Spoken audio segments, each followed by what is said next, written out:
ചൈനയിലെ ഒരു പറ്റം വിദ്യാർത്ഥികളോടൊപ്പമാണ് ഞാൻ ഇന്നുള്ളത്. ഇവിടുത്തെ വിദ്യാഭ്യാസം അക്കാദമിക് അറിവിന് പ്രാധാന്യം കൊടുക്കുന്നതിനോടൊപ്പം തന്നെ സാമൂഹിക ഉത്തരവാദിത്വത്തിനും സാംസ്കാരിക പാരമ്പര്യത്തിനും ഉയർന്ന പ്രാധാന്യം നൽകുന്നതായി കണ്ടിട്ടുണ്ട് കേട്ടോ.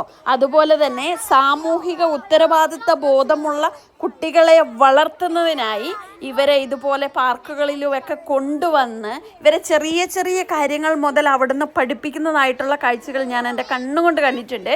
അതുപോലെ തന്നെ ഇവരെ ഈ പാർക്കുകളിലൊക്കെ കൊണ്ടുവരുമ്പോൾ ഇവരെ കൊണ്ട് തന്നെ ഈ പാർക്കെല്ലാം ക്ലീൻ ചെയ്യിപ്പിച്ച് ഡസ്റ്റ്ബിന്നിൽ ഇടേണ്ട സാധനങ്ങളെല്ലാം ഡസ്റ്റ്ബിന്നിൽ ഇടുന്നതായും അതൊക്കെ കാണുന്നു. അപ്പോൾ ഈ ചെറിയ പ്രായം മുതൽ കുട്ടികൾ സാമൂഹിക പ്രതിബദ്ധത ഉള്ളവരായി വളർന്നു വരുന്ന ഒരു കാഴ്ചയാണ് നമുക്ക് കാണാൻ കഴിയുന്നത്. ഇങ്ങനെ വളർന്നു വരുന്ന കുട്ടികൾ ഒരു കാലത്തും വലുതായി കഴിയുമ്പോൾ ഒന്നും പൊതുസ്ഥലങ്ങളൊന്നും വൃത്തിഹീനമായിട്ട് പരിപാലിക്കൂല. അവരതെല്ലാം നീറ്റായിട്ട് തന്നെ സംരക്ഷിച്ചു പോകും. അപ്പം ഈ ഒരു പരിപാടി നമ്മുടെ നാട്ടിലും കൊണ്ടുവന്ന അടിപൊളിയായിരിക്കും അല്ലേ? എന്താണ് നിങ്ങളുടെ അഭിപ്രായം എന്നൊന്ന് കമൻറ്റ് ഇടണേ.